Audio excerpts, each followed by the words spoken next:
Okay, here with art department. You've already watched the production designer video, so you should know this stuff already. But what we didn't go through was who the production designer has on their team in the art department to help them out. Now, you know everything there is to know about the production designer from the last video.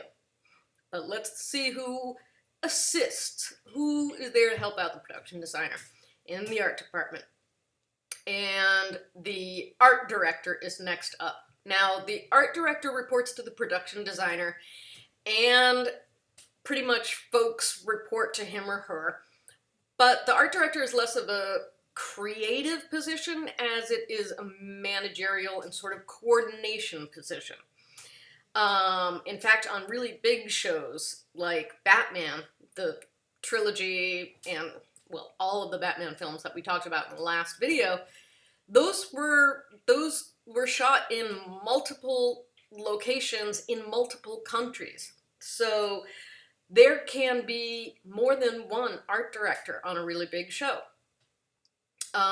Because it's such a massive job, logistics and otherwise, they have an assistant, appropriately known as an assistant art director. Again, there can be more than one. So we're going to take a look at a making of video that I found of a film called Eve and the Fire Horse, which as far as I can tell was made in Canada and is a small indie film. Now the production designer is Marianne Liu. I think that's how we pronounce her last name. And I really want you to look at this yellow room that she's in right now. Right now, what you're looking at is what we call a location scout. Someone on her team found a place that they might be able to use for one of those scenes. I want you to look at this space and think, okay, what could I make this look like?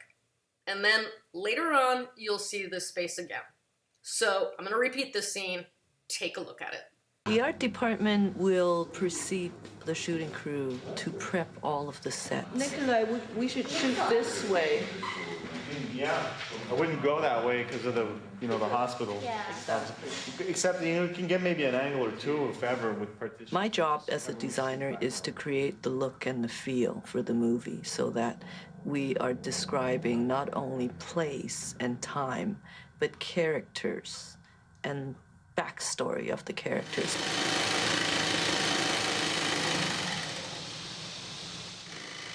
This is the garment factory set in Eve and the Fire Horse, and this is one of my favorite sets. It was one of those sets that I thought to myself, I want to create a mood of oppression, of strife, of sweat, of hard work.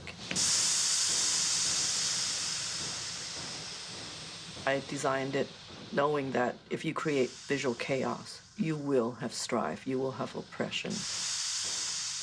In the art department, there is the art director who unfortunately gets stuck doing a lot of the logistical stuff. The art director really is kind of like an art manager. What's on my mind is putting the apple tree in here and finding a suitable apple tree, one to chop down, one that'll look good in this area. On indies, you're not really building a lot of expensive props, you're acquiring it. On a low-budget show like this, I'm going to do the construction and I'll put the fencing in. We'll paint it over at Scott's sort of thing. I'll get the prop buyer to pick the fencing up itself. So it's all that juggling. From the book, from the... Oh, right, where the Yeah. sort of dream sequence where she has surrendered. So, it's like the... On a larger show, I would have a greens person, a construction team with a construction coordinator and buyers. You would have a place, shop where they do their work.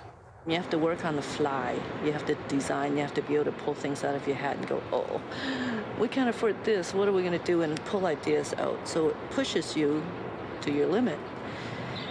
I draft. I do the construction coordination. And I am bringing in a paint coordinator for a few days, mainly for this house. I can spend a lot more time on the aesthetic.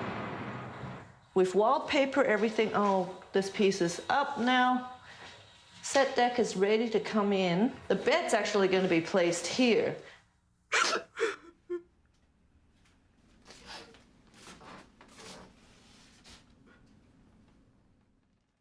Okay, do you recognize this place? Because I showed it to you twice. Yes, this is the yellow room from the beginning that had that big pole in it. And where did that big pole go?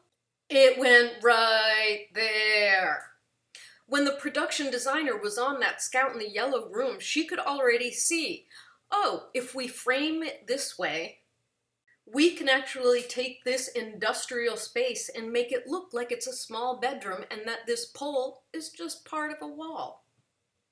Production designer magic. I wanted to really generate a feeling of warmth, of intimacy, of honesty, of integrity for the living room. It's a working class family, East Vancouver, 1974. We just installed these. They come out. These can come out for camera if it's in the way, but we're gonna put a lot of translucent glass-like objects so that camera can pan and get a nice reveal this way.